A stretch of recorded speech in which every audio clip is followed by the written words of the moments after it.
Hi guys, so today in our past paper discussion, we'll be discussing about 2022 paper. So please make sure that you watch the recording of 2023 as well, because in that I'm giving a proper idea on how to may structure your answers, the timing, and all those intro is given in 2023 paper discussion. So please make sure that you watch the first 10 or 15 minutes of that paper discussion, then you will have an idea on how to structure your answers and all. Okay, so 2022 paper, so we'll start with the first question. We'll go in direct.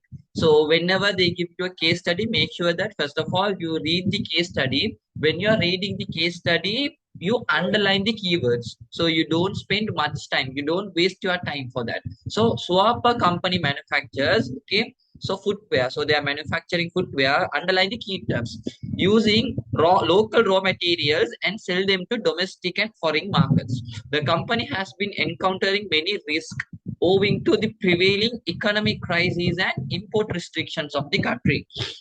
Electricity and fuel crises also have affected the continuation. Moreover, the company is facing an issue of removing and managing of waste. So make sure you underline the key terms in the case study. Then now go and read the questions. First question one. Okay, Roman number one, A part. So obviously you would have selected the first five questions, right, from out of your 10 minutes of reading time. And you know that you had to put tick for the questions which you are confident where you can give your solid answer and get the full marks. Okay, so first question: what is meant by a risk? Okay, what is meant by risk of a business? So here you don't need the case study, you just give a definition for risk. So risk can name the possibility of generating a loss or a damage. So when you run a business, there are two things. One is you'll get a reward, plus you had to bear a risk. Reward means the profit. At the same time, you'll be earning a loss also. That is only called as risk.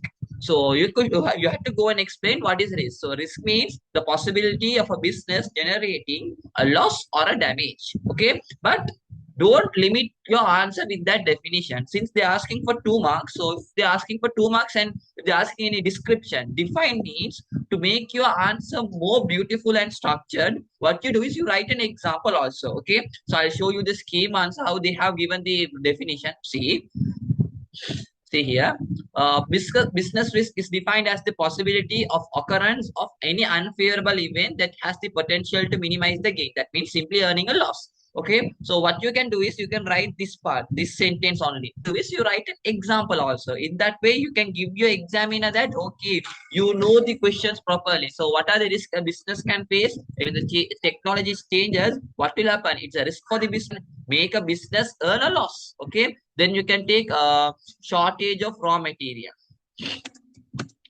Shortage of raw materials. You may ask, can't we take from the case study? Don't. The reason is because they have already asked for the risk in their next question. So don't take those one. Make sure you write some common stuffs. Okay. Another risk you can take is natural disasters. Natural disasters, simply like threats of a business. Okay, natural disasters. So these are some what we can say risk for a business. Okay, next question. So first question is done. Second question, indicate. So indicate means not gonna explain, you just write in small, I mean 2 or 3 words. Four risks Suwapa company has encountered. Here you need the case study. Okay, so now you no need to read the case study again because you have already underlined the key terms. So just go and see what are the underlined key terms. So first thing is footwear foreign market. So that's not about risk. Economic crisis, yes, that's something which can make a business earn a loss. So you can write economic crisis, and second one you can write import restriction. Okay, then you can write electricity and fuel crisis, that's also risk, and removing and managing of waste. So those are the risks you can include for the business. Okay, which can make a business earn a future loss. Okay, so B is also done. Okay, so you can see how the answer is structured here. They have just given the points only. They have not gone and explained because the word is what? Indicate. Okay. Second question. So that's also done. Second question, A part. Briefly describe. Okay, they ask you to describe how the government restriction on imports of finished footwear affect the Suwapa company. I made a small mistake. In B part, we wrote 4 risk name. In that risk, you can't write import restriction because risk means it can make a business earn a loss. But import restriction means Sri Lanka is saying that we are not gonna import finished footwear. That means you are not going to purchase footwear, simply slipper items and all from foreign country. It should be produced in the local country. I mean, from Sri Lanka only they had to produce. So is it creating a risk for the business? Obviously not. That is something generating a positive thing for a business. Ne? For second, for B part, make sure you don't write import restrictions. Okay, because that is not causing a loss. It's causing a positive thing for a business. Okay, so here they're asking the impact. Okay, if they ban imports, how it will affect Suwapa company. So Suwapa company is using local raw material. That means they're manufacturing footwear in Sri Lanka. So if Sri Lanka is banning imports of finished footwear means customer has only one choice. They had to purchase footwear which is manufactured in Sri Lanka only, right? So for Suwapa company, what will happen? Their profits will increase. Okay, people will. I mean, the demand for the product will increase because they are the only people who are selling footwear in Sri Lanka. Okay, no foreign players. So what will happen? Suwapa company's demand will increase. Because of that, the sales will start to increase. When sales increases, the profit also will start to increase. So most of the time, you have to first of all say whether it's going to generate a positive impact or negative impact. So that should be a first word of your answer. So you know that it's going to generate a what impact? Positive impact. Then go and explain when demand increases, sales will increase and profit will increase. So they are asking for how many marks? 2 marks. Okay. So a small para would do. Okay. So see the answer they have structured. See, restriction of the import of finished footwear affect the company favorably. You have to say whether it is favorable or unfavorable because it avoids foreign competition because no foreign products won't enter Sri Lanka. Moreover, since the scarcity of imported footwear in the market, sales of the manufacturer, I mean, Suwapa company will increase. Thereby, what will happen? Company also will increase. Profit also will increase. Okay, and don't think that okay, we need to write as answer like this? No, no, similar answer. Similar answer means you can see 2 marks. Marks should be given for similar answer. Your scheme is just giving a hint. Your answer should be like this. You should not copy paste this, but a small hint, your answer should act like this. And you can see they have underlined some words, right? Sales of footwear and increase in profit. So your examiner is looking for those words. That's what they have underlined actually. Okay. So when your final paper, when they give a suggested answer, what they want is they want some keywords from the answer. For example, the sales and profits are the keywords which they are looking upon. So when you write an answer, make sure that you are using the keywords. Okay, because your examiner won't have much time to read the full para, right? So what they will see is they will see whether these keywords are there. If it is there, they will give the full marks. Okay, next question. So A is also done. Write two disadvantages for customers arising disadvantages from the restriction of the imports of finished footwear. 2 marks. Two disadvantages. So no need to explain because they're asking you to write. Okay. So they're asking for a customer what are the disadvantages he or she will gain when imports are banned. So just think we are importing slippers from foreign country. We are wearing some slippers which are from foreign country. If Sri Lankan government ban those imports, what will happen to the customers? What are the disadvantages? The first thing is you had to go and purchase these shoes, I mean slippers which are manufactured in Sri Lanka. They will because the demand is high, they will increase the price. So the price would be very high because low competition. They are the only people who are selling in Sri Lanka, so they will charge high prices. The first disadvantage you can write is high prices, and also you can purchase only from Sri Lankan manufacturers. There is no any choice. So when there is no any choice, you don't see proper designs and all. Okay, so less of choice. And next one is quality problem because usually when we import from a foreign country, the quality is high compared to local Sri Lankan products because they have advanced technology stuffs. So when you purchase from Sri Lankan market, when the imports are banned, what will happen to the quality? Quality will be low compared to foreign products. So those are the disadvantages. So you can see there are high prices, limited choice, okay, because there is only one player in the market, and quality issues. Okay. Next one. So that's also done. Third one, propose two actions that the Suwapa company can take to manage the cost relating to electricity crisis. So there was a electricity crisis. So this paper is from 2022. During 2022 we had a crisis. So they are connecting to that and asking question. So during electricity crisis, there's a problem, shortage. Okay, so when there is no proper electricity supply, what are the actions or solution they could have taken? First thing you can do is you can use solar power, solar energy, right? So you had to just propose, no need to explain, you have to just give small points. So you can develop solar technology, or else you can use generators okay, which is running through crude oil, petrol, and diesel. So you can use that, or else you can use some electronic equipment which consumes less energy. Okay, and also you can properly but use electricity in a proper way. Okay, so see these actions: installation of solar energy, generators can be used, using what low power consumption equipment. Okay, and you can turn off electricity which is not compulsory. Okay, that means you can minimize the electronic products which are using in the company. So just two actions is enough. So if you know three or four, you can write it, there is no harm, but the first 2 points should be your solid answers. Okay, next one. So is done B. Indicate two methods the company can take to manage waste. Okay, there's a problem with the waste management also. Ne? So what you can do to simply to manage your waste? So simple, you can write the 3 or 4 concepts: reuse, reduce, recycle, replace, refuse. Okay, so they're asking only two. You can write all the R concepts.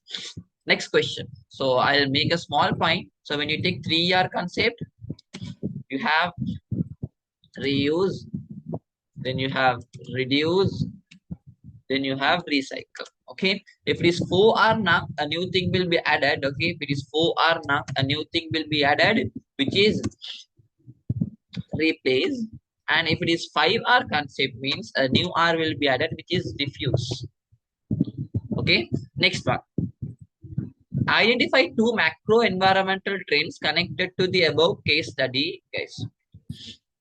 Identify two macro-environmental trends connected to the above case study, above case, and explain how they affect the company. You can see for 4 marks. I usually say when you choose a question, don't see the first three sub questions. Okay, Roman number. Make sure you see the last two Roman numbers because they are 4 marks connected to some difficult and tricky questions. Okay, so here they're asking two macro trends and you have to explain how they are going to affect the company.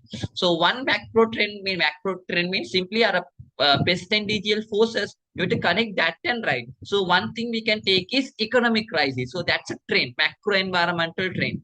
Something which is out of the business which you can't control. So you can say how economic crisis. You have to just mention economic crisis. Then you have to explain how it will affect the company. So see here how they have structured the answer. So see here, economic crisis. Okay, because of economic crisis, how it will affect the company. So you can say, guys, don't just write decline in demand. Write a sentence because they're asking you to see here, explain, right? So what you can say is, due to economic crisis, people's purchasing power will come down. When people's purchasing power come down, what will happen? The demand for the products will decrease. First thing, and you have to go again, go and explain another point for economic crisis because they're asking you only two. Okay, they're asking two macro trends, two main topics, and they're asking you to explain, right? So when you mention one macro, don't limit with one explanation. Better you write two explanation. You can see how the mark is allocated. Well, 2 marks for two trends. Okay, and 2 marks for effect. There should be two for each. That means under economic crisis, you have to explain two impact for the company. So you can see how they are asking for answers, right? So another one, and increase in production cost. So what you can say is, due to import restriction, the import of raw materials will start to increase. Because of that, production cost will increase. So that's the second impact you can mention for economic crisis. Then another macro environmental trend we can take is environmental issues. The first point.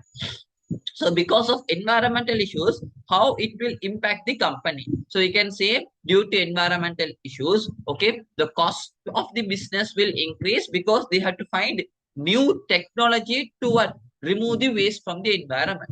Another thing you can write is, see here, cost is done. So you can see the main part is cost. You have to go and explain how cost will impact the company. Okay, for that you have to develop your own answers. Community concerns. So community concerns, you can say that, okay, due to waste management or waste management problems, there can be cases or problems arising from whom? Community, from the society. Because when you're not properly disposing the waste, your society can act against you, right? So you have to go and explain that impact also. So the key word is community concern. You have to use that word and go on and explain. Okay, so they're asking you two macro environmental trends and they're asking you to explain two impacts for each. So that means there should be totally 4 impacts. Okay, two for two macro trends. Next one. So fourth one is done. Fifth one. If the management of Suwapa company decides to discontinue the footwear production in future. So they are planning to stop the business in the future now. Explain two impacts it causes to the Sri Lankan economy with example. Okay, how it's gonna impact the country economy with example. So two impacts, they're asking for 4 marks. So you know that for one impact, they're going to give how many marks? 2 marks, right? So you have to make an answer for 2 marks. So one thing you can take is, so see the scheme. Some students think this is how you have to write the answer. See here. So they are thinking, increase in unemployment. So simply they're asking if that company stops the manufacturing or their operation, how it will impact the country? Definitely in a negative way, because business is closed means it will have a negative impact on the country, right? Okay, but they're asking you to explain. See here, they have given the scheme increase on unemployment. So students think that, okay, just writing this would give full marks. No, your examiner won't go and, I mean, in your scheme, they won't go and define each and every stuff. If it is points now, they will quickly write the answers. But explain now, it's subjective. That means scheme can say an answer. The student's answer would be different from each other because everyone won't have the same answer when explaining and writing example. So what your examiner has given in the scheme is they have given the key term. Okay, they are saying one disadvantage, one impact for a company, for a country can be increases unemployment. So you can see how they are allocating marks. 1 mark for a point. So if you mention this point, you get 1 mark. And you know that for one explanation, for one topic, you're gonna get 2 marks. So 1 mark is for mentioning the point, and you can say 1 mark for explanation with an example. So how I can write is, first of all, when you write these answers, 4 mark answers, and if they ask you to explain, first of all, write the question itself. Okay, how I would structure my answers, I can say if Suwapa company, wait a minute, if Suwapa company this continues production, it will impact the country, the country, the country in the following negative way, because obviously it's gonna impact in negative, following negative manner. Okay, then go and explain the first point. Okay, the first point is you can write increases unemployment. Unemployment means job opportunities. That means people not gonna have job nowadays because of, I mean, because when he discontinues production. So how you can write is increases unemployment. So first of all, mention the point because they are gonna give 1 mark for this name. Now you have to go and explain. So when you're explaining, connect some dots. Okay, so increases unemployment means you can write, okay, existing as well as future job opportunities that can be created by this business will be what disrupted, because if they discontinue production, what will happen? Already the people who are doing the business, I mean, who are working in that business, and also the future employee, future job opportunities also will be what? Disrupted. Hence, it will lead to unemployment. It will lead to what? Unemployment. So you may ask me, so where is the example? This is the example. This explanation, okay, you can see I'm giving like, okay, future as well as existing job opportunities will decrease and it will lead to unemployment. So this is the example you can write. Okay, another one, second one, we can take decrease in tax collection. Okay, so we'll write, because if the business is discontinuing, government won't earn a tax because from that business. So you can write decrease tax collection. For that, how you can explain is, you can say like this: when the business discontinues their production, the profit earned from the business will be what? Discontinued. Because of that, government cannot charge a tax from that business, which will lead to low tax income of the government. So you can now write an example. What's the example for the tax government charges from the business? Income tax. Okay, then you can write example income tax. Fine. So decrease in tax collection when business discontinues, what will happen? Government can't charge a tax from the profit of the business, which will lead to decrease in what? Government's income. Example income tax. Okay, so those are the answers for the first question. So first question is simply what? Case study, and last two are a bit tricky. Okay, now we'll move on to the second question. Second question, Roman number 1. Franchise can be considered as a prevalent business method in the world. So they are going to ask about franchise businesses. You know, mostly question number 2 is from chapter number 3, government, and chapter number 4, which is business organization. So first question, indicate 2 advantages a franchisor enjoys through this method. Franchisor means the owner, the foreign business, for example, KFC. KFC gave a real owner is there. That is only franchisor here. Franchisee means the duplicate owner, the local owner, who has got the license to run the business, who has got the license in Sri Lanka to run KFC, for example. We'll take Abans. Okay, not Abans, so we'll take Cargills. Cargills are the people who runs make KFC in Sri Lanka. So KFC is franchisor. Franchisee is what? Make Cargills. So they're asking you 2 advantages a franchisor, the real owner, will gain through this method. So you know what is franchise business name? So what are the advantages? The first thing you can write is, guys, franchises business will start to expand without any capital. For example, KFC, which was originated in USA, can be seen in many countries. Do you think they gave money? No. People only, franchisee only used his money and started the business. So a business will start to expand without any capital. Another one is the reputation. The goodwill also will start to increase. And when you give franchise to other party, they have to pay you something called royalty payment. For every burgers or for every chicken they sell, they have to pay you a small percentage from the sales for you. So those are advantages for whom? Franchises. So you can see ability to expand the business without any further investment. They don't need to invest. The franchisee, the local owner will invest. And you can share the cost of advertising. So you advertise in US, but Sri Lankan advertisements are done by what? Sri Lankan, Cargills. They only do for KFC. So you, as a real owner, franchisor, you no need to spend cost. And what you can get, ability to obtain return from investment. That is only called as royalty. Okay, so write 2 advantages. Next question they're asking you all, careful. Write 2 disadvantages of franchisee. Read the question carefully. Some students wrote disadvantages of franchisor here. No, they're asking for franchisee. Franchisee means the duplicate, the Sri Lankan owner. Okay, so what are the disadvantages? So disadvantages, guys, when you want to do a franchise, you have to take the license from the real owner. The taking license is so expensive. Okay, first disadvantage. Second disadvantage is every time you sell, you have to make a payment for the real owner. So that's also an expense, right? Whatever you sell, you have to make a payment for that person. Another one is no independence, because you will do this business through a written agreement. So in that written agreement, from top to bottom, everything will be mentioned how to do. So you don't have the independence to run the business because you have to follow this, all the rules and regulation from the franchisor. So those are some disadvantages. Okay. Next one. Second one, A part. Write 2 differences between ethics and law. So they're asking for 2 marks. So when they ask you to write differences, better draw a table and show the differences. That would be much easier and much beautiful also when your paper marker is marking your answer, because it would be clear. So see here. So table. So what are laws and what are ethics? So ethics means simply principles, morals, good practices. Law means what? Rules and regulations. Ethics, if you don't follow ethics, means good practices. They waking up early at the morning. Okay, if you don't wake up, no one would punish you. But law means they will punish. If you don't follow the law, which is rules and regulation, they can punish you. Okay, ethics is introduced by the society. Okay, people only introduce this, but law is introduced by courts, okay, by the government.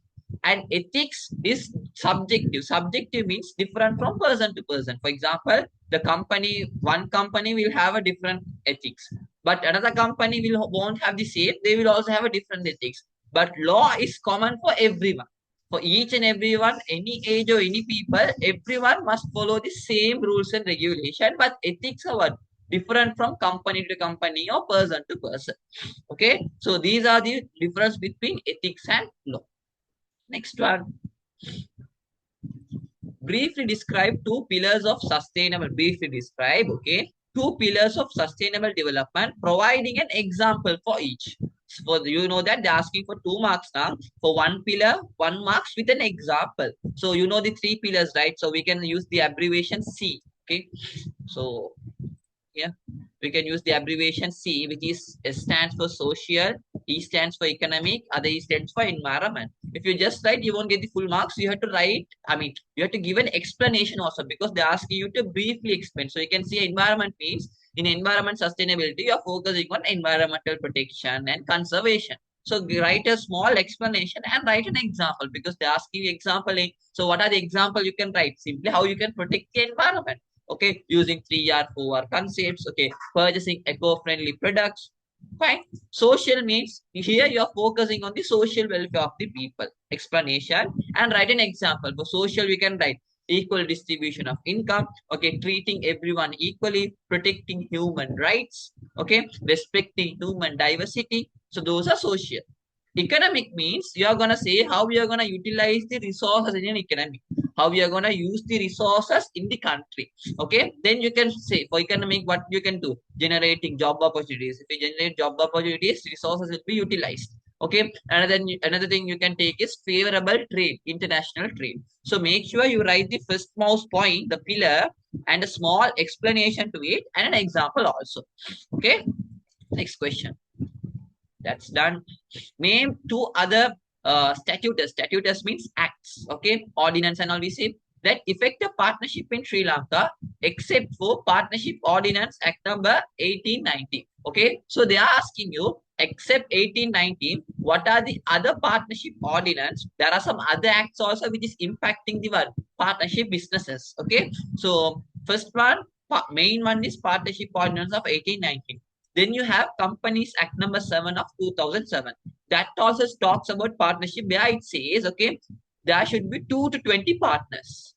Okay, then also you can take Prevention of Fraud Ordinance, Act number 7 of 1814. Wait, I'll show this key. Okay, so these are the acts. Fraud Ordinance, Act number 7 of 1814. This says that if the initial capital is more than 1,000 in a partnership, you have to have a written agreement. Then registration of business name says that what? Okay, make sure you study the ordinance with the act number also, compulsory. Business name ordinance says what? If the owner's name and the business name are different, then go and register your business name. Civil procedure, yeah, even I don't know. First time I'm seeing that. Companies Act. Okay, Companies Act says what? There should be 2 to 20 partners. Okay, so you have to write 2 statutes, 2 acts. Next one. Right, for characteristics that can be observed in the cooperative business sector. That means they're asking you characteristics of cooperative society. So in cooperative society, first main characteristics is democratic control. That means it is controlled by the people. Okay, so you can see an independent business organization. It consists of people who are voluntarily gathered, and you have collective ownership and common needs and expectation. Here see, value of share is unchanged. Always the share value is how much? Rupees 100. It won't change. And every member will have only one vote. You can purchase any number of shares, but everyone will have only one vote. Okay, so that is only called democracy. Be one person, one vote only. And profit is not their objective. Social welfare, members' welfare is their main objective. So, and also when they earn a profit, what they do is they will distribute among the members. Okay, they will distribute among the members. For this, we say a word. For this, we say patronage fund. Okay, patronage fund means when a cooperative earns a profit, they will go and give it for their members, but based on one condition. They will see who are the members who are so much active with the cooperative. For that members only, they will distribute the profit. Okay, so you have to write 4 characteristics. Next one. Indicate 4 advantages of a limited liability company. So under limited liability company, you have private limited, you have public limited, you have offshore and overseas company. But they're asking you common advantages, right? So what you can do is write advantages which are common for both private and public limited also. Don't write advantages which are unique only for private and which are unique only for public, because they're asking in common for limited liability. Okay, so 4 advantages for 2 marks. So first one you can take is limited liability. That's even an advantage, right? Then you can take legal personality. Okay, that means business and the owner are 2 separate parties. Another one you can take is perpetual succession. If the owner dies, the business will continue. Okay, another one you can take is they issue shares. Okay, another one you can take is they can generate a large amount of capital compared to sole proprietor and partnership. Companies can generate a large amount of capital. Okay, so see this, and accounts are done. See here, and the companies are managed by who? Just the owner? No, it is managed by a board of directors. So they will be intelligent. So see here, issuing of shares, free transferability, make a lien, because this is common only for public limited name, not for private limited name. And limited frauds, yes, the frauds are less because there is you have to maintain accounts and all. We can collect more capital, legal personality, continuity, all those. Access to share market also better omitting because that's only for public limited name. So write advantages which are common for both. Okay, next one. According to Companies Act number 77, requirement to be included in the names of listed and private company. Okay, how should a listed company's name and how should a private limited company? So listed company means it's a public limited company which is registered in stock market. Listed means they're registered in stock market. So the company's name should have PLC. Okay, for example, we can say Kamal PLC. Okay, if it is a private limited company, means the name should be Kamal Private Limited. Okay, PVT Ltd. So that's common for you all, right? See here, listed means the name PLC should be there. The word private limited means the name should have what? PVT Ltd. Okay, don't write the name. I just gave Kamal for your preference. Make sure you write like this. Okay, next question. So this is a common question, which is like a general knowledge. Many students get confused. Okay, so you can see that is also for 4 marks. They have asked in the last part. I said, "Nee, last part only they will trick you." Define what is meant by restructuring of public sector enterprises and state for objectives that a government expects to achieve through it. Okay, so restructuring means it's like this: when a government business is ineffective, they can sell it. But rather than they sell, what they can do is they can make a restructure. Restructure means like changing the management. Okay, again designing, again structuring the company. Okay, for example, railway department. So if the railway department is earning the losses, means one thing is you can sell for a private sector, or else government can take and make some structure. Okay, put some new railways and make some new rules and regulation. Fire the people who are very much inefficient. That is only restructuring. So they're asking you to define that and state four objectives. Okay. Why? What are the objectives, or simply what are the advantages through restructuring? So go and first of all explain what is restructuring. See, restructuring of public sector means deliberatingly changing the structure or ownership of process of the public sector organization. Simply changing the structure. Okay, making up again. We say what regrowth here. Okay, what are the objective? So one objective is if you restructure, you can minimize your wastages. You can reduce the funds which are allocated. You can minimize simply the amount of money you are spending. You can increase the efficiency. You can increase the name of that. That is only called good corporate governance. And you can use new technologies, and more than that, you can provide a better service for the consumers. And you can attract new employees, and you can retain the existing employees. So it write only 4 objectives. No need to explain. Okay. So you can say 2 marks for explanation. For this, they give 2 marks and half a mark for example. For this, you get only half a mark. They're asking you to write 4. Okay. So first 2 questions done and dusted. Okay, third question. So third question. So most of the time, third question is tested from your 5th chapter, which is entrepreneurship, your 6th chapter, which is SME, and your 7th chapter, which is money and bank. Okay. So see, mention 4 parties who can cross a check. So you know what is crossing? Crossing means drawing 2 parallel lines or else writing a bank statement. That is only crossing means. So they're asking who are the parties who can cross. You know, cross check can only be deposited. So there are 4 parties who can cross a check. The first one is the drawer, the account holder, and the payee, the person to whom you're going to give the check. Then bearer, the person who has the check in the hand, and the collecting bank. Okay. So the 4 parties are, we can say, drawer. Okay, drawer. Then you have payee. Then you have the collecting bank. And finally, you have the bearer. These 4 people only can what? Cross a check. Fine. Okay, next question. So easy one. B. Briefly describe the legal implication of crossing a check as not negotiable. So they're asking you to explain what is not negotiable check means. Okay, for 2 marks. So you have to go and give a small definition of not negotiable check. Okay, so many students get confused what is not negotiable check, that is an kela. So guys, not negotiable means what is negotiable? Negotiable means you can give for another person. Not negotiable means you can't give for another person. Okay, the definition is not that much proper. Okay, we'll take an example. So we'll take like this. Okay, so there is a person here. So this is the drawer. So drawer means the account holder, right? So he is giving a check to a person. So this person will become the payee, right? He is giving a check. He has put a crossing saying not negotiable. That means asking the payer that don't go and give for any person. But what payee is doing, okay? Payee, for example, we say payee is person A and this person is person B. So drawer gave the check for A. But A, what did he or she did was they gave the check for whom? To the person B. Okay, so they gave this check to person B. But drawer said don't transfer, but A trespassed the word and what he or she did? Gave the check to B. Okay, if there is any problem with the check, if there is any stealing or any issues with the check, drawer now won't take any responsibility. Why? Because drawer said don't transfer the check for any person. If you transfer the check and if there is any problem, drawer won't take any responsibility. Okay, as he said, this person what he did, he transferred the check and if there is any problem, drawer won't take any responsibility. So just think your person B.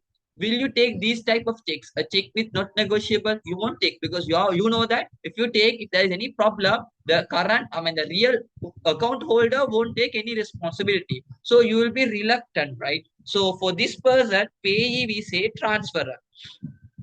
For pay B, for the person B, we say transferee.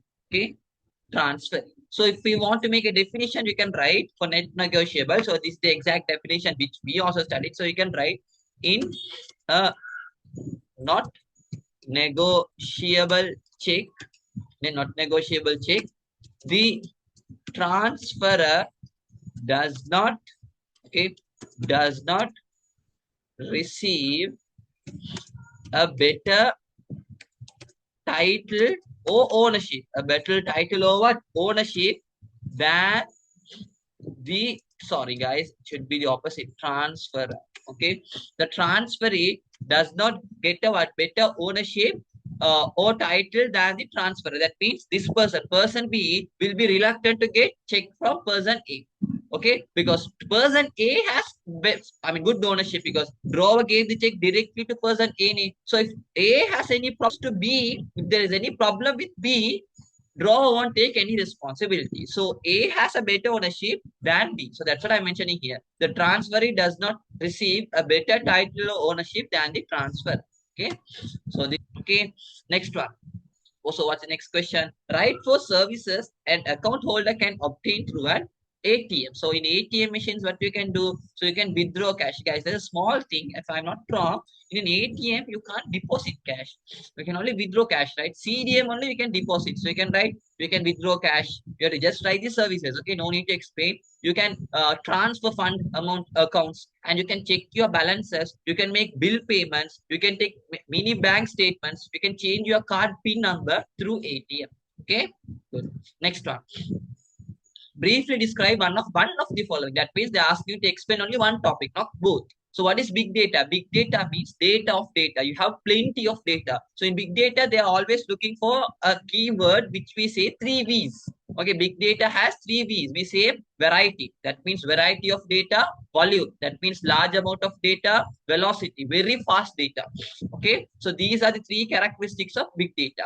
And they also ask if you can explain e-money. E-money means what? The money which is transacted through internet, not internet, through an electronic device. Okay, if you transfer, if you get, if you withdraw, if you do any money transaction through electronic device, okay, that is only called as e-money. E means what? Electronic money. Okay, debit card, credit card, bank transfers, those will fall under what? E-money. Better if you write an example also for e-money. Debit card, credit card, bank transfer. Okay, next one.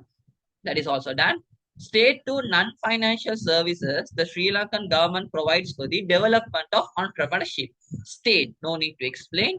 To non-financial, so government can help entrepreneurship in two ways.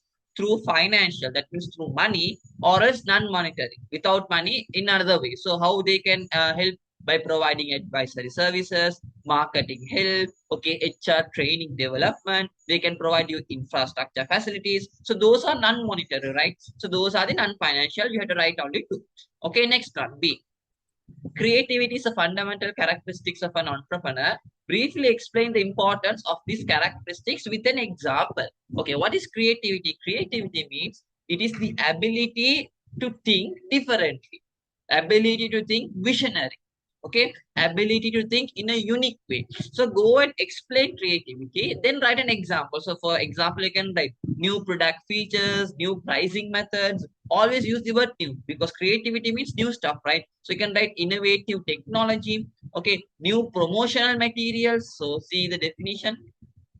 So for creativity, see here, creativity is the ability to visualize, think, and implement in a different manner, in a unique manner. Example, you can write new business model, pricing, payment methods. Okay, make sure you write an example, because they are specially asking you to write an example. Next question. Entrepreneurship is considered as the lifeblood of a country's development. Indicate four reasons to justify the above statement, 4 marks. That means for one reason they're going to give you 1 mark, but don't just write in small points. Make sure you write the sentence because they're asking for 4 mark. Most of the time, question number 4 and 5, you have to write some lengthy answers. So you have to say why entrepreneurship is considered as the lifeblood. Why entrepreneurship is needed for country's development. So the first thing you can say is when you run an entrepreneurship. So see here. So when you get 4 mark answer, first of all, write the question itself. That's the way you have to properly structure a 4 mark answer. See here, entrepreneurship is considered as the lifeblood of a country's development because of see, they have just copy pasted the question. So you also do, then go and validate. Okay, accelerates economic growth. Then go and explain a bit, a small explanation. Don't write big because they're asking you 4 reasons. So just write a small explanation. So you can write when in an entrepreneurship, they start to produce goods and services which will what, positively impact the GDP of the country. So GDP means economic growth, right? Then promotes innovation. You can take another one. Okay, uplifting the living standard of people. Entrepreneurs. So if I want to write that point, you have to write like this. So second one, right? Uplifting living standards of people. Okay, uplifting living standards of what, people. So how you will go and explain this is, so this is the only point. Now I had to explain this. Now you can write when entrepreneurs produce new goods and services. When they produce new goods and services, what will happen? When they are producing new goods and services, people will have the chance to consume new products. So what will happen to the living style or the lifestyle of people? It will increase. So when entrepreneurs produce new goods and services, consumers will get an opportunity to uh, to uplift their living standard. To uplift their what? Living standards. This is how you have to write your answer. Okay, you can take any 4 points and make like this, and you can take this one also. This is also very important. Creates employment. When in an entrepreneurship, they will create new job opportunities for the people. Okay, that last question. Briefly describe 4 challenges currently faced by. Briefly describe. Not described. Ask you to briefly explain. Briefly means in short terms you have to explain. Faced by micro, small, and medium enterprises in Sri Lanka. Okay, what are the challenges SMEs face in Sri Lanka? They're asking for 4 marks, 4 challenges. That means for one challenge, you have to write 1 point. So before writing, you give an intro. You can say in Sri Lanka, small and medium enterprises face many challenges such as, then go and explain. So first one we can take is, you can see here, lack of resources. Then you have to explain it.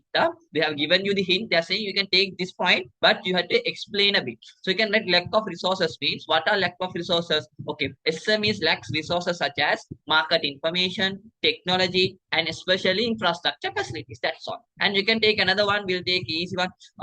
Increase in tax. Okay, so you can write increase in tax. Then go and explain. Government has implemented new types of taxes. Plus, they have increased the tax percentage, which will impact the SMEs, which is a big challenge for SMEs. Okay, so out of this, you select 4. Okay, make sure you write the main point. Then go and write a small sentence to what, define that key point you have mentioned. Okay, fine. So that's all from the fourth one. And the fifth question, last question, fourth one from section A. Write your differences between life insurance and health insurance. So this is something a tricky question. So most of the time, fourth question is from chapter number 8, which is insurance, till chapter number 11, trade. So life and health is like this, guys. Life insurance, okay, a small part, a small section only health insurance. Life insurance we take for our death. If we die, a compensation will be paid for our family. Health insurance is taken for any health-related injuries, damages, for example, accidents.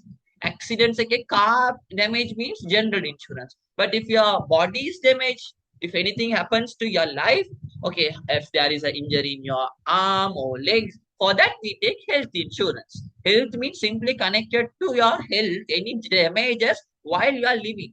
Life insurance means once you die only they will pay you the compensation. So you have to differentiate. So see here, so differentiate, I always say draw a table and explain.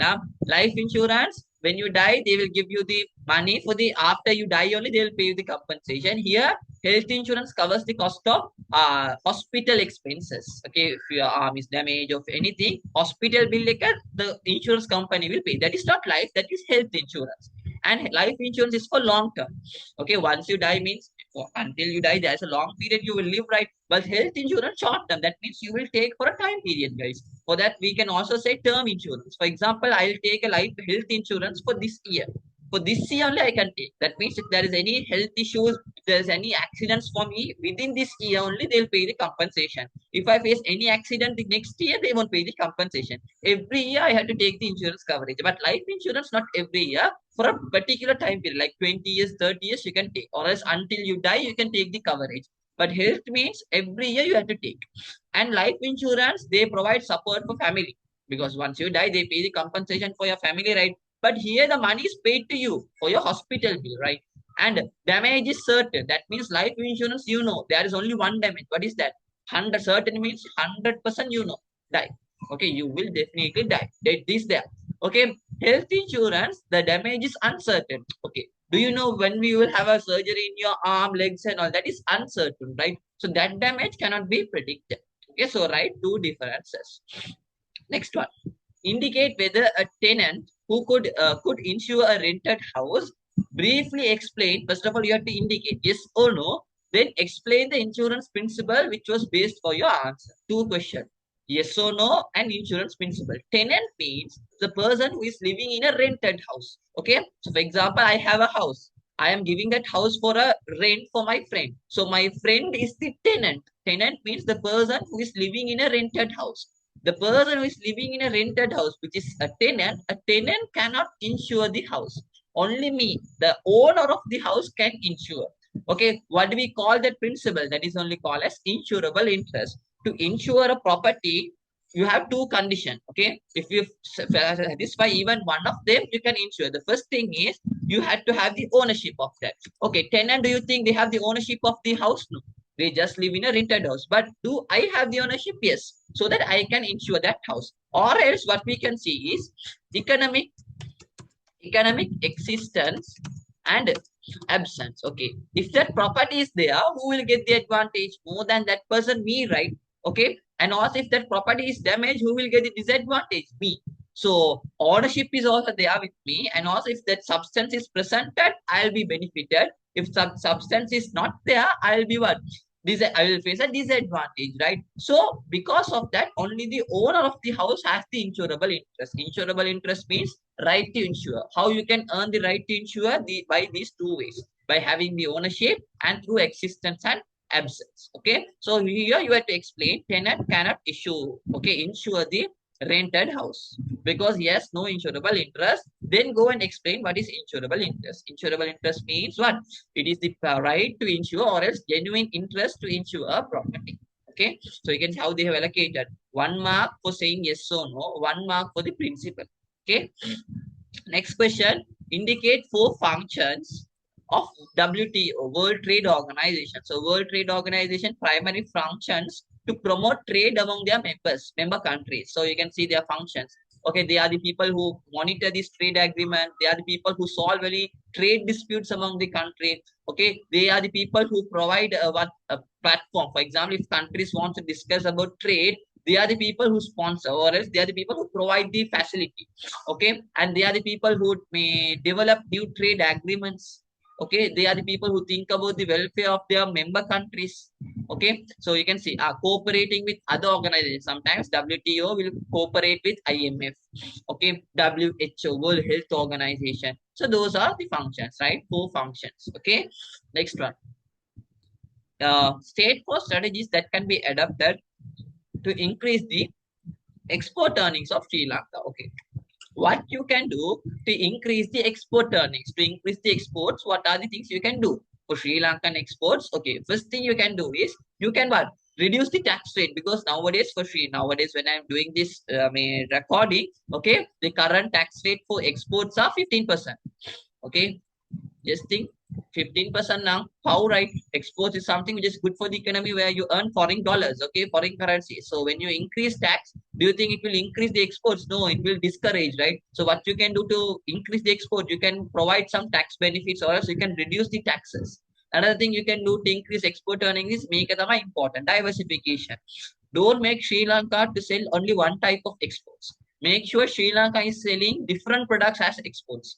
We always sell only tea and garments. No, we had to explore. Okay, we have to see some different types of product to sell as exports. So in that way, you can increase the export earning. Even if tea falls, garments can give a push up. If garment falls, another product can give a push up. Okay, another one is you have to improve the infrastructure for exports. Okay, maybe developing the harbors, developing websites, and another one you can do is conducting exhibitions. So when you conduct these international exhibitions, trade fairs and all, you can have foreign connection. Another way you can increase the export earning is new trade agreement. Sri Lanka can sign some new trade agreement with other countries, so that they can get a customer, an established customer, where Sri Lankans can sell the product. Okay, so those are the ways you can develop. Okay, fine. Third one, explain one. Okay, one of the logistics below with an example. Okay, so reverse logistics means, you sell the product to the customer, then again you take the product from the customer. Reverse means usually we go from the manufacturer to business, then business to customer, right? You will go like that. Again, you will go in the opposite way, the reverse way. Okay, so first of all, we will go from business to customer, then again from customer to business also it will be reverse. That means when you sell, for example, gas cylinders, when you sell for your final consumer, what will happen? You will take that cylinder again, right, as a business. So that is on the reverse logistics. So you have to explain it also and write an example. So see here, returning inwards through the supply chain or traveling backward through the supply chain. So customer will be returning the products. Okay. So example, gas cylinders. So explanation 1 mark. For example, 1 mark. What is third party? Third party logistics means sometimes the supply chain, warehousing, transportation stuff, as a business you can't do because you don't have the facilities or you don't have time. So you can hire another company to do your logistics. That means to your warehousing, storing, distributing, everything will be done by another company. Okay, simply you have to manufacture only. All other things, so reaching the customers, getting the raw materials from the suppliers, everything will be done by another company. That is only called as third party logistics. Okay, you see, it is an outsourced business that take care of a company's supply chain and logistic operation. As a business, you don't do, another company will do on behalf of you. A good example is Adani Groups. So one of the main business they run is this third party logistics. For example, there are some businesses in India where they want to do exports and all, but they don't have the facility. So Adani company, they do that logistics, storing, warehousing, transporting, everything will be done by them. Okay. Next question. Done. State for benefits a businessman can obtain by using proper packaging and equipment in warehousing. Simple, right? So by having a proper warehousing, if you store the goods in a proper way, what are the advantages you can get? Okay. So the first thing you can say is what? Employee safety can be gained.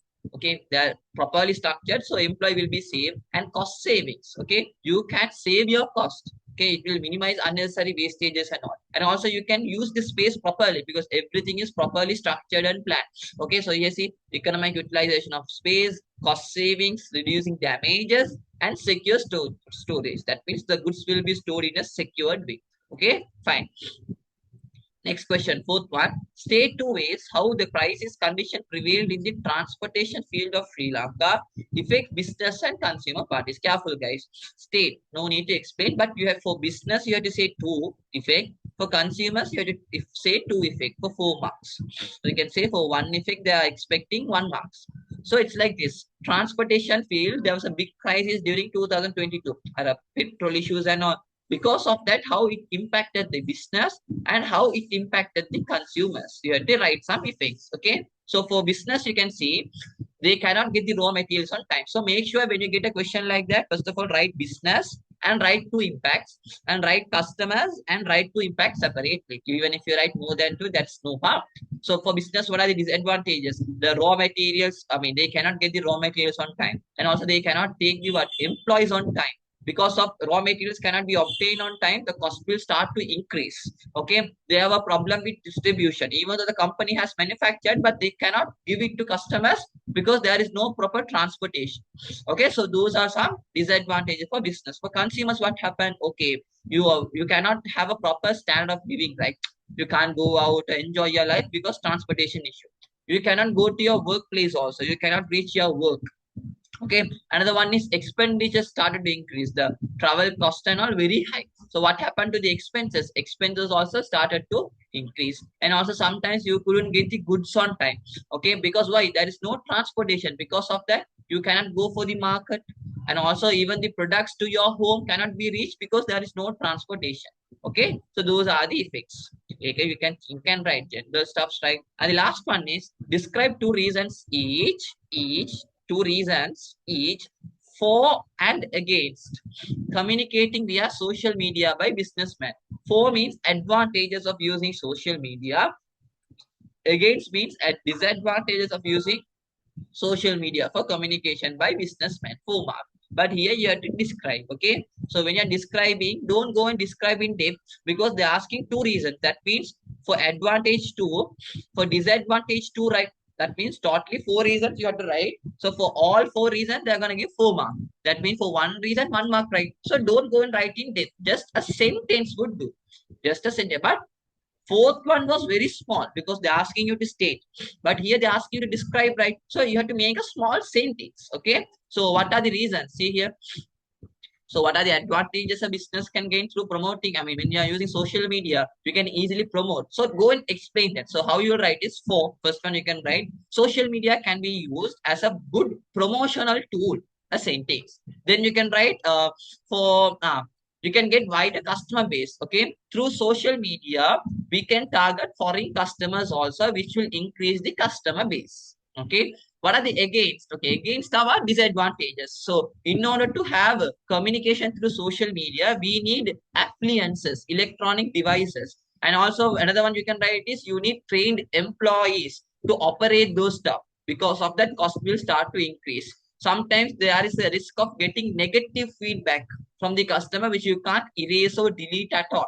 Okay, so those are the against. So make sure you write two, but don't just write a small point, write a big sentence because they ask you to explain, right? Okay, so that's all from question number 4, the last one. Okay, now we'll move on to part 2, which is from grade 13, management. Okay, fine.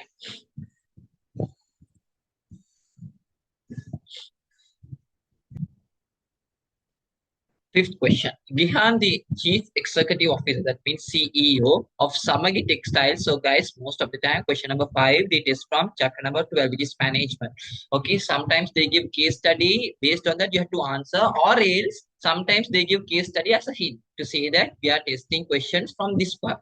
Okay, in this scenario, they have given the case study so that you have to make your answers, I mean, structure your answers with the help of case study only. Here, case study is very important. So, Chief Executive Officer underlined that of Samagis Textiles bears risk of introducing new creative projects. Okay, underline that for the growth of the business. Similarly, he represents the organization at employees' events. Okay, at all possible situations and maintain effective dialogues with them. Okay, fine. Moreover, he builds good relationship with internal and external parties. So keywords are underlined. So what's the first question?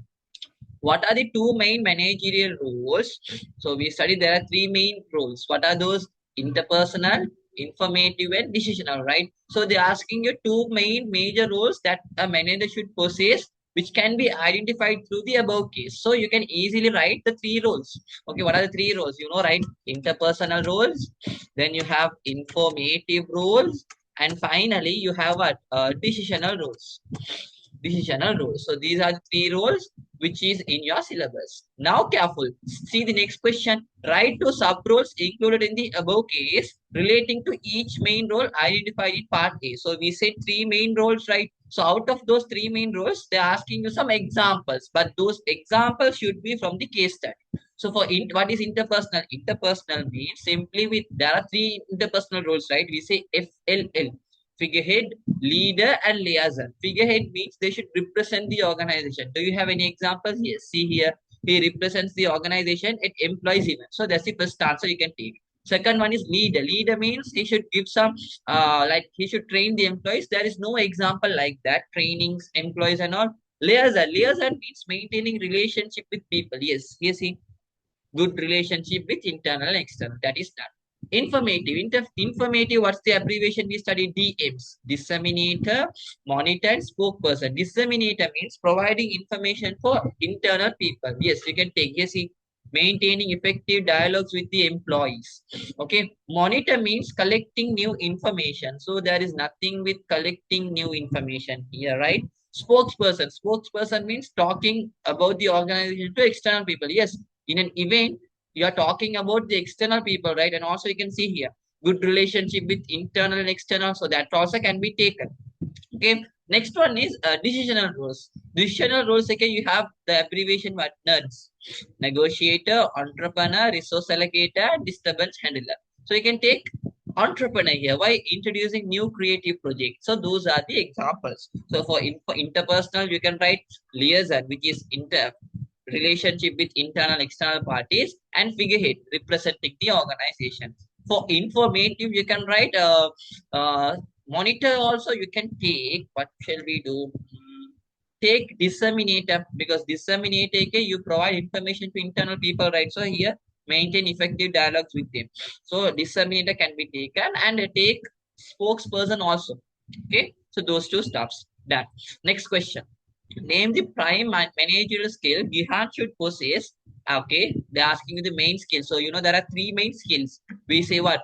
Conceptual skills, technical skills. So I hope you all would know those. Okay, what are three skills of managers? So first one is conceptual. Then you have human skills. Then finally you have the technical skills. Okay, so Gihan in this scenario, they're asking what's the skill he should possess, and two reasons why you are saying why he should have that skill. So since he's the CEO, he should have the skill called conceptual. So conceptual is most needed for top level managers. So CEO is a top level manager. Now you have to go and explain why he needs conceptual skills. So see here, because why he needs, because he had to think about the company's future. He's the person who's going to solve problems. Okay, he's the person who's going to set the vision and all. So he needs conceptual skills. So you have to validate that. Fine. Okay. Next question. If Gihan intends to develop a mission statement for his company, state four components that should be incorporated into. Okay, if you are developing a mission statement, okay, what are the four things you have to consider? The first thing you have to consider is your goals and objectives. Okay, who are your customers? What are the goods and services you are selling? Okay, and what's the technology you are using, and what's your target market?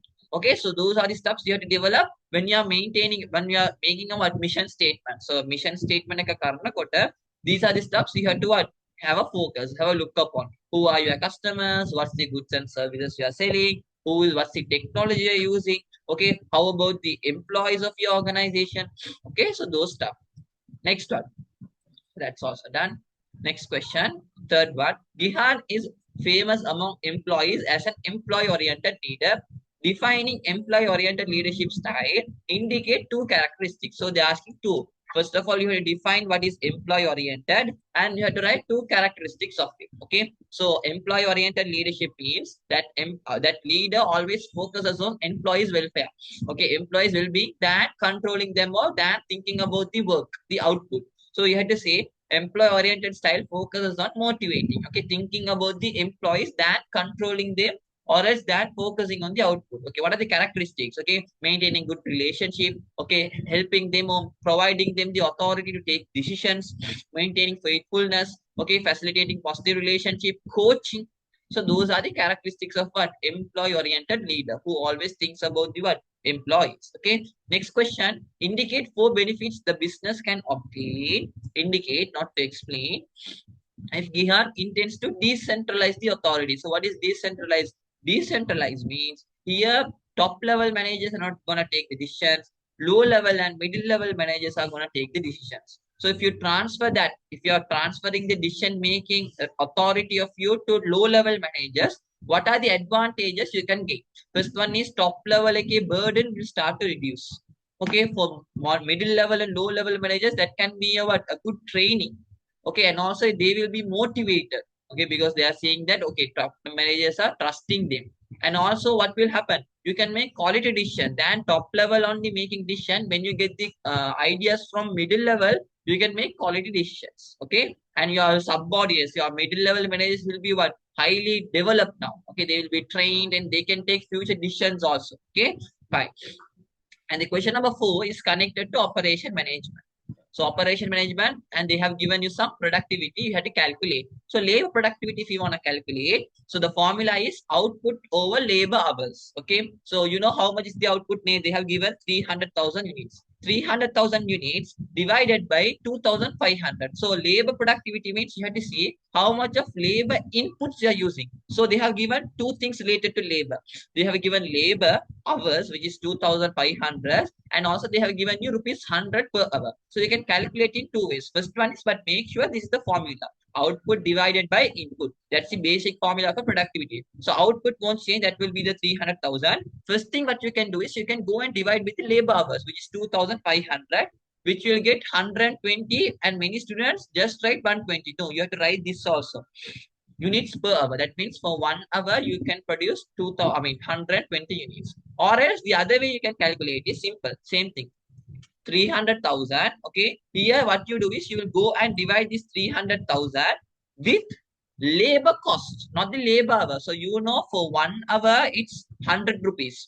For 1 hour 100 rupees. How many hours you are using labor? How many hours of labors are used? 2,500.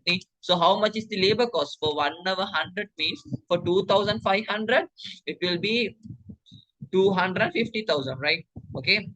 So what you do is 300,000 divided by the 250,000. Then you'll get an answer, right? So you'll get 1.2. So that's how they have found this 1.2. Machine productivity also the same. Output won't change. That is same 300,000. So you can use machine hour, which is 4,000 hours. So 300,000 divided by 4,000, that is 75 units per hour. Make sure you write this. Or else you can use the machine cost also. So for 1 hour, it's 25 rupees. So how many hours of machines are used? 4,000 hours. Okay. So 25 into 4,000 is, if I'm not wrong, that should be 100,000, right? Yes, 100,000. Okay, so 300,000 divided by 100,000 rupees 3. And final one is important. Total productivity, total output divided by total input. So you know the total output, which is 300,000. You're gonna see total input. So you have four inputs here. You have raw material, first one. Then you have the labor, that's the second one. That's the fourth one. These are the 4 inputs which are used. But careful, raw material is in units, labor is in hours, energy cost is in rupees. No, if you want to divide output with input, this input should be uniform. That means all should be the same. So you can't take these stuffs because 5,000 units, rupees, hours, those are different, right? So you have to take something which is common. What you can do, you can take rupees value of those. So labor cost, 250,000. Machine cost, it's 100,000. Raw material, they have given 10. Okay. So they are, raw material, you are consuming 5,000 units. For 1 unit, 10 rupees means how much? 50,000. Okay, so you know the cost, and energy cost, that is 150,000. So simply you can add all the rupees value, because you can't add this unique hours and all, because it should be uniform, the same. So we'll add all the rupees value. So 250, 150, you will get 550,000, which is rupees, the value of all the input. So you'll get the final answer as how much? 0.54 units per cost. Okay, per unit. Okay, so that's the total productivity. And next one, state to action the business can adapt to increase machine productivity. If you want to increase machine productivity, that means if you want to produce more output with less input, what you have to do? Okay, you can develop data, no need to explain, using advanced technology, using new machines, regularly maintaining the machine, training the machine operators so that they have a proper idea of those. So those are the actions you can take. Okay, you can see advanced technology, using unbroken machine, maintaining them properly, upgrading those. Okay, and you can write machine training the machine operators also. And the last question, name and briefly describe the steps they should be included into the control process in order to operate enhance business effectively. Here you don't need the case study. Here you have to write the steps of what? Controlling. So there are 4 steps of controlling. Establishing standard. After that, you have to measure the performance. Then you have to compare the outcome. And finally, what you have to do? You have to take corrective action. So those are the 4. But if you just write 4, you won't get the full marks because they ask you to what? Explain also. Okay. So see here, naming half marks. Okay. So for writing these 4 steps, okay, you will get only half a mark. So how much of total marks they have allocated? 4, right? For this, you will get 2. That means for one step, you are going to get half a mark. And what about the other 2 marks? The other 2 marks go for description. So if you want to explain, don't go and explain in depth because it's simple. Because they're asking only for half a mark explanation. So for establishment of standard, we can write setting. What is establishment of standard? Setting targets to be achieved. Okay, to be achieved through business operation. We have to just write a small sentence to get that half a mark. Okay, so just make sure that for all 4 steps you write a small description. Okay, so fine. Question number 6. Question number 5 is done. Okay, so when you take question number 6 will be tested from chapter 13 sometimes operation management, but definitely chapter number 14, which is marketing, and chapter number 15 also will be tested, finance management. Okay, first read the case study. Rasanjali is a firm which produces high quality biscuits. Okay, the newly recruited marketing manager of the firm emphasizes the need of market segmentation and sales promotion to the top management. Moreover, the need of suitable package for the product is highlighted. Here, just a case study is given. Here, for these questions, you don't need the case study. Then why did they give this Rasanjali stuff? Just to give a hint that they're going to test questions from marketing. Okay, what's the first question? Mention 4. No need to explain, just mention requirements and effective market segmentation. Okay, effective market segmentation should contain. So, for when market segmentation means the full customer, the full market is divided into small pieces. So if you want to divide the full customer into small customers, small groups, okay, you can use different bases, but here they are asking to make it more effective. To more effective means to divide those customers in a proper and more effective way. What are the characteristics you have to use? So in your syllabus we use an abbreviation MASDA. Okay, so what are the characteristics? Measurability, accessibility, sustainability, differentiability, and actionable. So we use the abbreviation. What's the abbreviation? MASDA.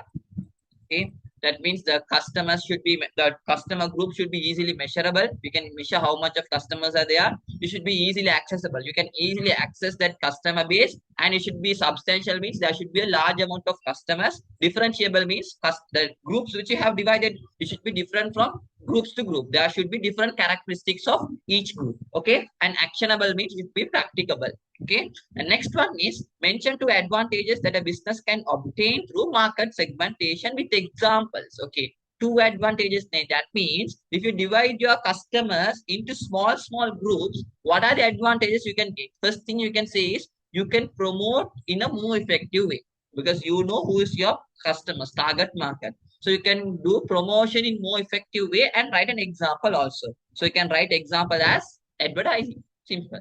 Then you can minimize the risk because you know who is your customer. So you no need to target everyone. So simply you can say it is easy to minimize the risk. For example, so I'll take the 4th one. The firm can minimize the risk. For that, you can write an example. So you can write example. How you can minimize the risk is can minimize resource wastage. Why, guys? Because you know who is your customer. So you know what they want. So you can simply produce product which they want so that you can minimize the resource wastage, right? So you no need to produce goods which others needs and all. Okay, so you can minimize the resource wastage. Okay, then other things you can say, develop a better customer service because you know the customer. So you can provide a proper customer service and you can do what? You can write this one also.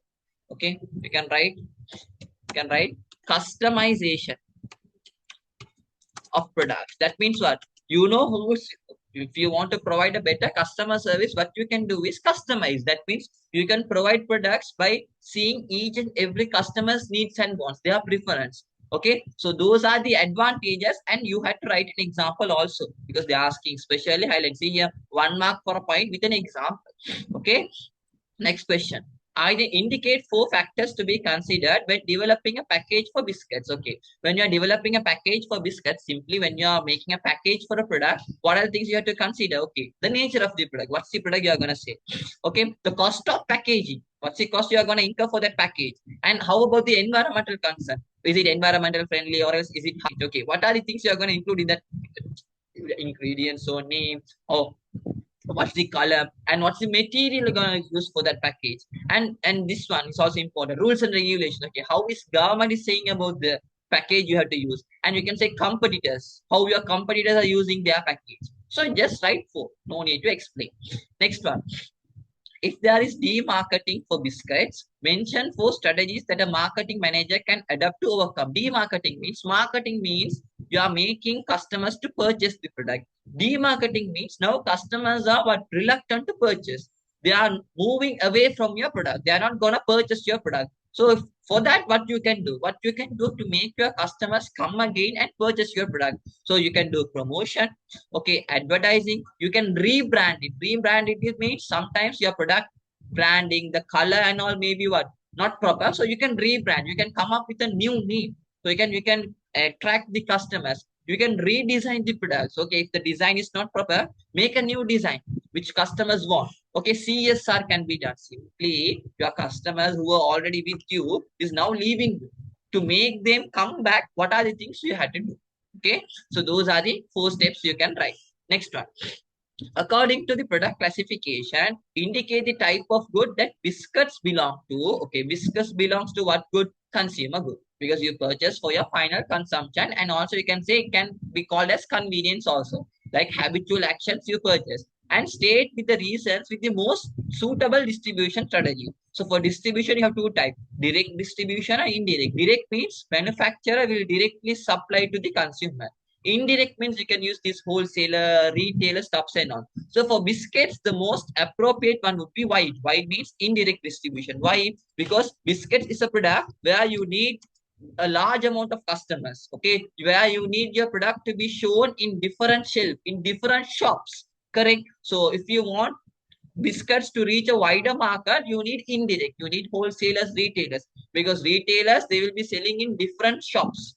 Okay, and wholesalers they will be supplying for different retailers. So you can have different customers. So for biscuits, you need a what? A indirect distribution.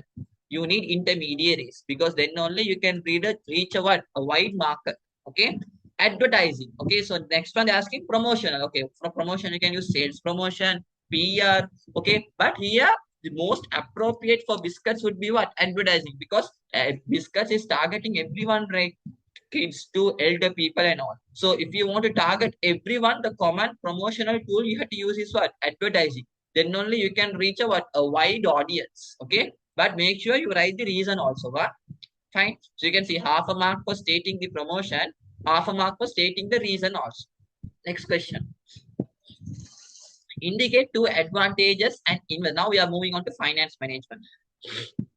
Indicate 2 advantages an investor can gain by purchasing treasury bills. So treasury bills are short-term investment securities issued by the government, less than 1 year period. So what are the advantages you can gain? 2, right? So when you purchase treasury bill, you are zero risk because it is from the government. So definitely government will pay you. And when you purchase treasury bills, you will get interest at maturity. Okay, and also once you purchase treasury bill, you can sell it to another person in a secondary market. Okay, another one is treasury bills. The interest which you get are free from tax. You don't need to pay taxes at all. So those are 2 advantages. Okay, next one. Write 2 differences between licensed commercial banks and licensed specialized bank. Okay, so licensed commercial bank, if they ask differences, draw a table. So first one, licensed commercial bank maintain current account, but specialized bank they don't maintain current account. Licensed commercial bank can do foreign currency transaction. Licensed specialized bank they can't do. And most important thing is licensed commercial bank, what? They can create money, but specialized bank they cannot create money. To create money, you need to have something called the current account. So you know only in commercial bank you have the current account name. So only commercial bank can create money. Okay, but specialized bank they cannot create money. So you may ask what is creating money means? making money out of money. For example, commercial bank, okay, in a current account, a person will deposit money. That money will be given as a loan. Okay, so you are creating new money, right? But in specialized bank, you can't because you don't have a current account. Okay, and for commercial bank, you need a capital of 20 billion. Okay, but for specialized bank, you need a capital of only 7.5 billion. Okay, so those are the differences. Next question, the last one. Write four reasons for Colombo stock market to be important for economic development of the country. So why Colombo stock market is very much important for country's development? Why? Because that is the platform where you can make investments, and that is the platform where companies can collect money. Okay, so write four reasons, and that is the place where you can attract foreigners, foreign investors to come and invest money. Okay, another one is the goodwill and the image of the company will be improved. If a company is in stock market, the name of the company will start to increase. And also you can say it will improve the financial market of the country. Okay, so write four reasons why Colombo stock market is important. Okay, so we are done with question number 6 also. Now we are moving on to question number 7. Okay, question number 7. Fine. So question number 7 is also will consist a part of finance management. So what is seventh question? Sometimes they can test from finance management and they can test HR also, human resource. So most of the time, HR is the main question, the main topic highlighted here. Briefly describe capital budgeting. So guys, capital budgeting means here you prepare a budget. Budget means but for future things. So here you forecast the future investment, future capital investment. So here you can see capital budgeting is a process a business undertakes to evaluate potential major projects or investment. Okay, what's the investment you're going to make in future? That is only capital budgeting. Next one. There is an advantage of sourcing funds internally than externally for a business.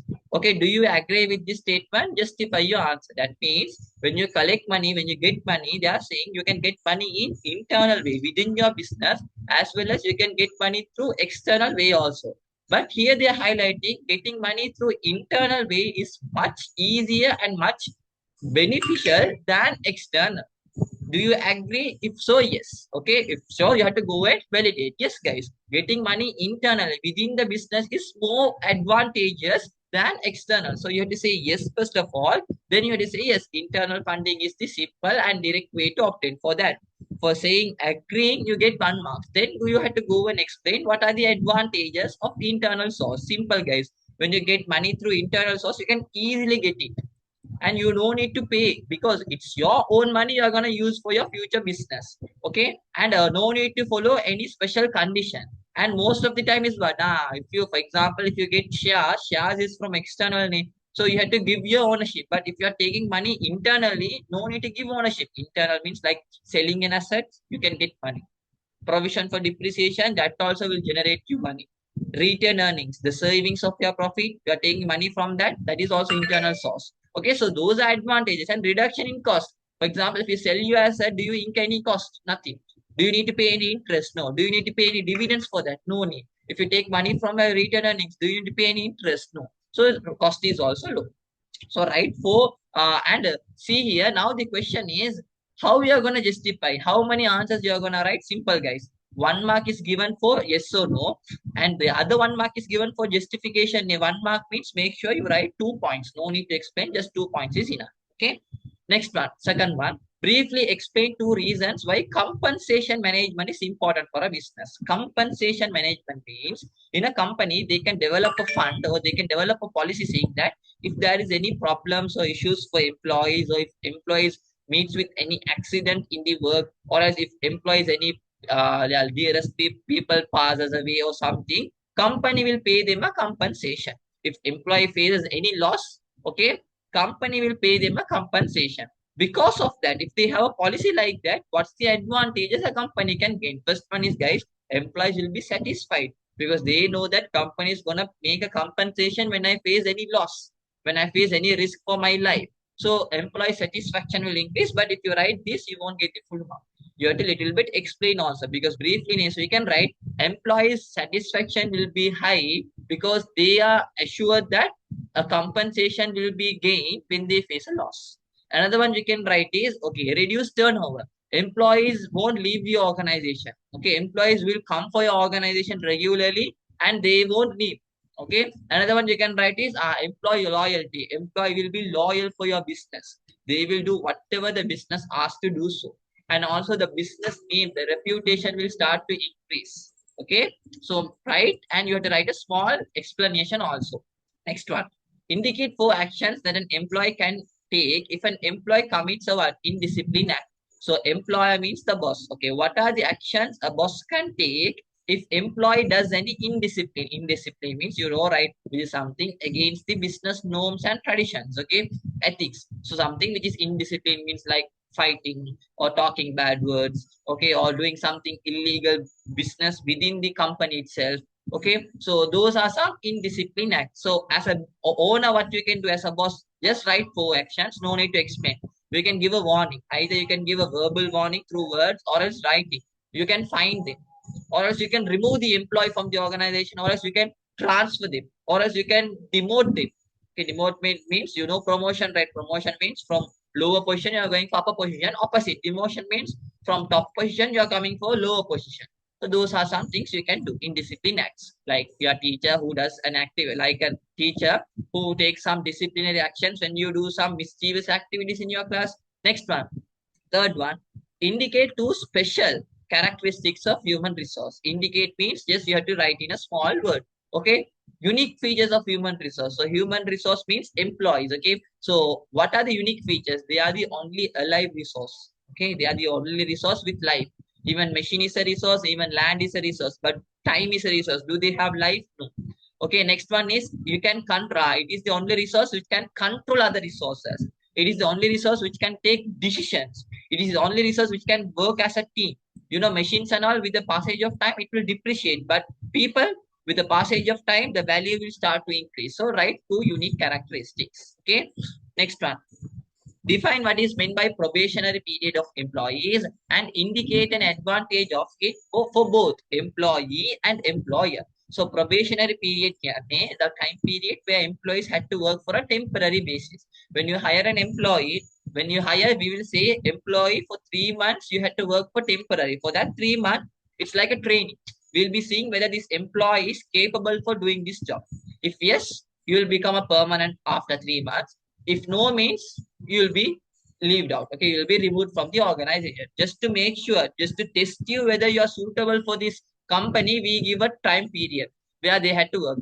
That is only called as probationary period. So go and explain. Probationary period is a time recruit takes to understand company policies and all those stuff. On the period of service that a newly recruited employee should complete before making him what?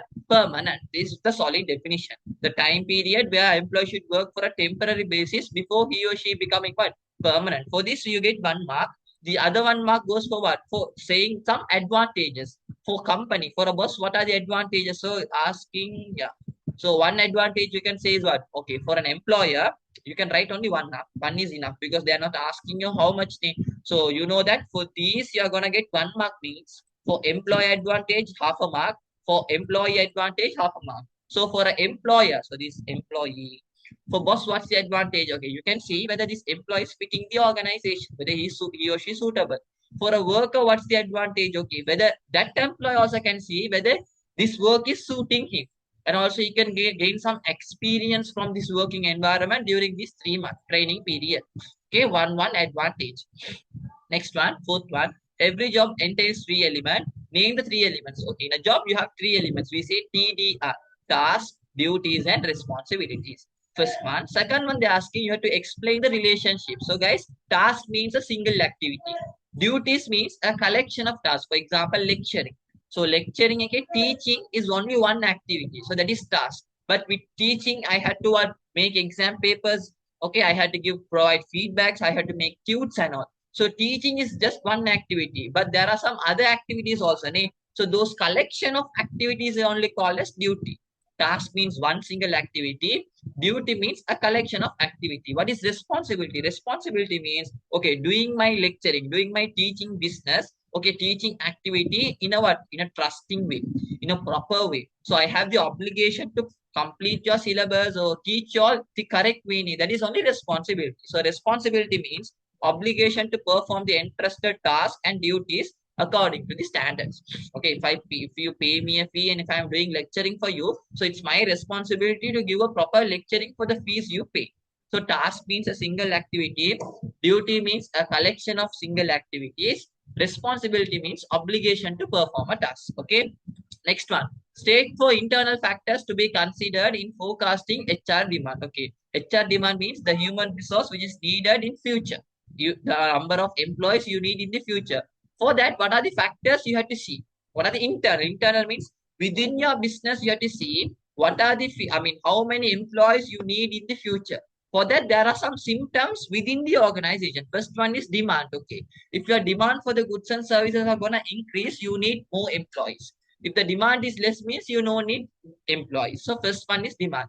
Next one is objectives of the firm, then production method. Okay, production method means if you are producing job production, if you are producing, that means job production, you produce only small quantities, so you don't need much employees.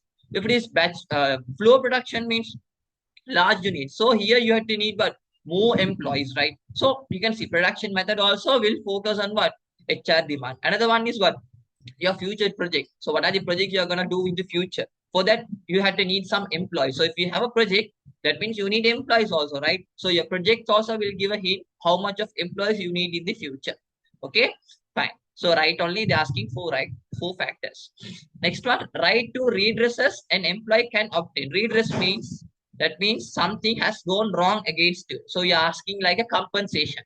So if a labor tribunal provides a verdict that termination of the employment is not based on a reasonable cause. Okay, they have removed, a company has removed an employee, but that employee was removed without a proper reason.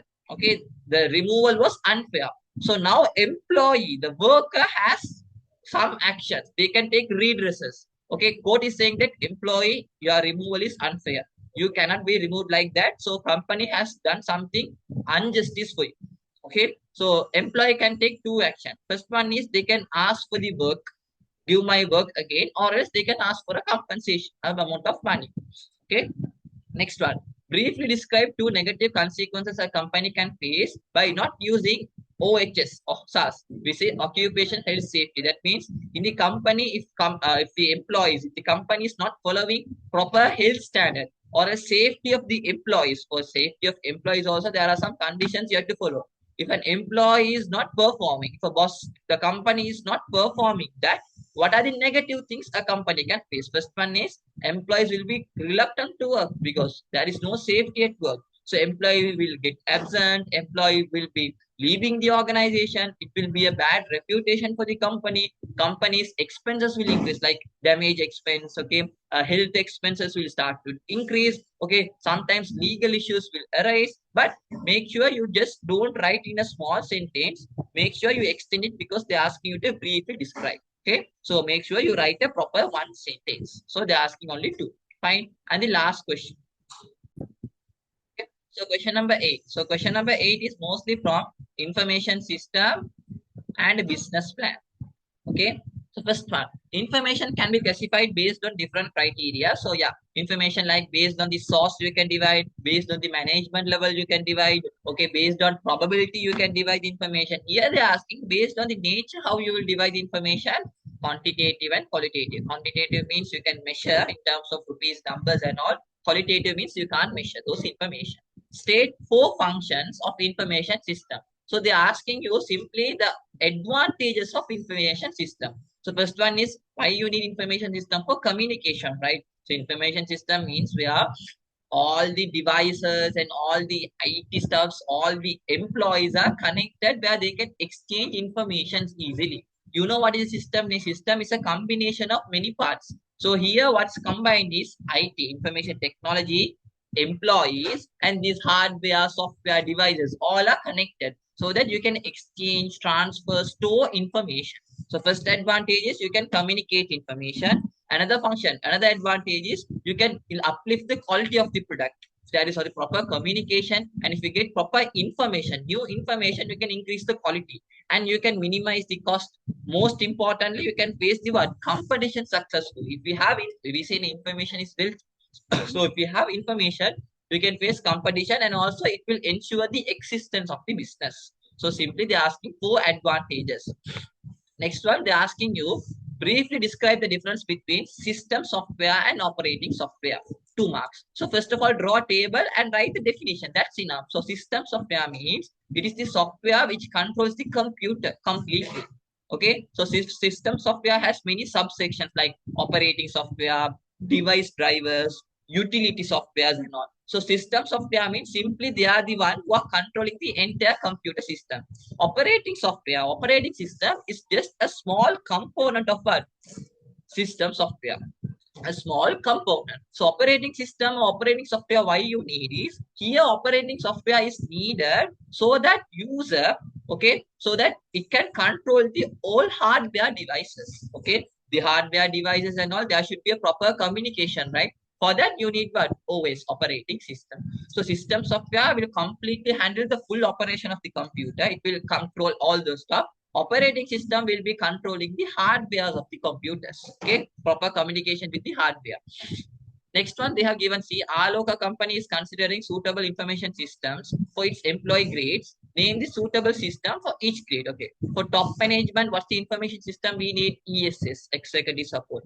For middle management, we need MIS, management information system, or DSS. For top level, you can write another one also. We can say BIS. What is BIS? Business Intelligence System. Intelligence system. That also can be taken. Next one is MIS, means management information system. So there is no problem with that. Technical officers, they are belonging to knowledge level workers. So knowledge level workers, they need KWS, or else you can take OAS. Office automation system. So that also comes under technical. Office automation system. Clerical, low level employees, they need only one. What is that? TPS, transaction processing system. Okay. Third one, prideful advantages a business can obtain by using internet for business affairs. Okay. What are the advantages of using internet? What you can do, you can get new information, you can use it for promotional tools. Okay, you can have better customer service. Okay, and also you can recruit employees. So those are the what advantages, simply advantages of using internet for business. Okay. Next one, you can target customers. Next one, B Balanda. An email address consists of several components. Write the suitable word for A, B of the email address. So A, this part is their name, the word before at. For that, we say the username. Okay. At is what? The symbol. mohe.gov. That's the domain name. And .lk is there. For Sri Lanka, we have .lk. That means for every country, there is a country code. For France, we use FA. Okay. Like that, for LK means Sri Lankan country code. Okay. Next one, fourth one. Mention 4 advantages a businessman can gain by preparing a business plan. Okay, why you need a business plan? Then only you can identify your activities to be done in the future. You can provide a proper foundation about your business to interested party, to stakeholder, to obtain money. If you need any loan or money, you need a business plan to present. Then only they will give you. Then also to control the resources, to evaluate your performance. You're performing. To compare, you need some plan, right? You need some standards. So business plan will act as the word plan. So you can easily compare your performances. So those are the advantages. Okay, and easy for control and all. B. Briefly explain the necessity of conducting, guys. This is not the question. The question is briefly explain of executive summary. I think, yeah. So they're asking briefly describe the main objective of preparing an executive summary. So you know in a business plan, the most important part, the chapter is executive summary. Executive summary, okay, the full business plan will be summarized in a small summary because investors or stakeholders, they don't have time to read the full plan. It will be like 200, 300 pages. In executive summary, it will be like 1 page or 2 page where you will be giving important stuff. So that is only executive summary. So go and explain. See, aim of the executive summary is to provide a condensed version of the main document. Simply a summarized version of the main document. Okay, fifth one. State for instances where a financial plan that is included in the business plan is important for a businessman. So in business plan, you have many, right? Marketing plan, operational plan. Here, finance plan. Okay, so finance plan is how you are going to get money, how you are going to invest that money. So what are the instances where you need a finance plan? Okay, simply why you need a finance plan? Okay, you need because then only you can see how much of money you need in the future. Okay, you can see, okay, if there is shortcoming, how we are going to solve that. Okay, if there is any access, how we are going to solve that. Okay, and if we have money in the future, how we are going to invest. So those are the stuff you need through a finance plan. Okay, and the last question, briefly explain the necessity of conducting an environmental assessment when preparing a business plan. Okay. When you make a business plan, you have to see the environment also. Why? Because see, the environmental assessment aims to ensure that decision makers consider the environmental impacts. Okay. So why you need to do an environmental assessment is here. If you feel that this is impacting the environment in a negative way, you have to stop it, or else you have to change your plan. Okay, if there is no harm, you can proceed it. So before making any business plan, you have to see the environmental impact also. I say in most of the time, question 8, the last part, Roman number 5, they ask something connected to green products, environment. So in this year, they have tested like this. Okay. So that's all from this discussion, which is paper 2022 EL part 2. Thank you. We'll meet in another video.